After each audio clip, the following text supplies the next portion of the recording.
So I'm sitting across the table from Jonathan, a friend of mine, and he's going into all this description of making a cup of coffee, how he takes the actual a whole nutmeg nut, and he shaves it and with a little grater and dusts the bottom of the coffee cup.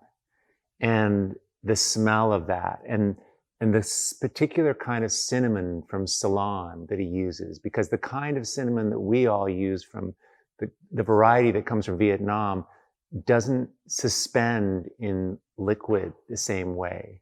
The aromatic of this cinnamon from Ceylon is different and blends with the coffee in a particular way. He uses heavy cream in the coffee and hand grinds the beans. And he talked about this. We had a conversation about making this cup of coffee for about 5 or 10 minutes. And as he was describing it, I kept thinking, this is what I love about artists. And what is this? And what it is, it's about sensitivity and about awareness and kind of using that. That's what we all have in common. We all have in common this high level of sensitivity, and it's sometimes we forget that we have that. But this is the very thing that we need to remember and to use it in our art making. When I get stuck, sometimes it's just not apparent what to do. But if I can just really listen and pay super attention to how I'm feeling, what's going on, asking the work, what does it need? And therein is where we improve. But it's leveraging that sort of superpower that I'm pretty much convinced is what all artists have. It's what we all share, is this heightened sense of sensitivity.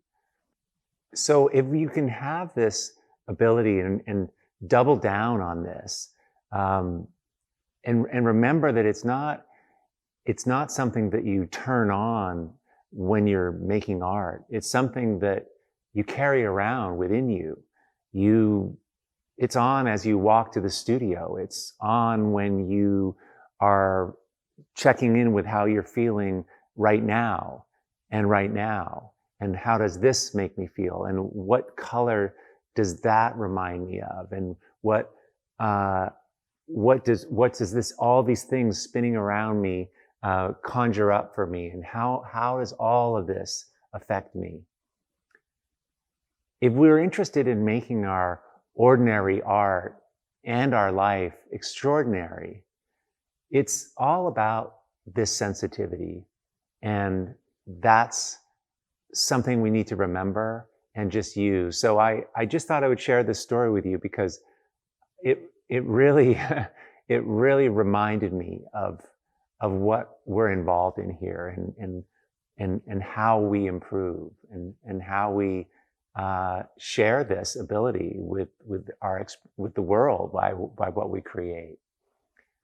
Jonathan was kind enough to send me the actual recipe of this coffee, along with one of his poems. It's the other piece that I didn't share with you about this coffee is that he makes it for his life partner, Shiloh, and it's really a huge piece of their morning, and it's an expression of his love, and this poem kind of captures that. But needless to say, it's all very rich and kind of extraordinary.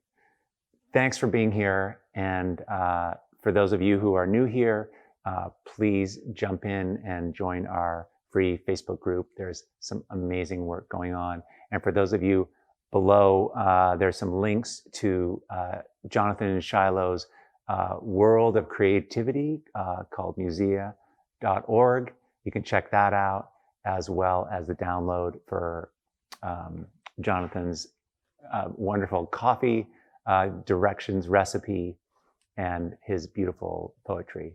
Thanks for being here. Okay. Hey everyone, if you found this helpful, I have a whole lot more to teach, share, and inspire you with every single week. So please join the Art to Life YouTube channel by clicking the subscribe button below. Okay, great. Let's do this.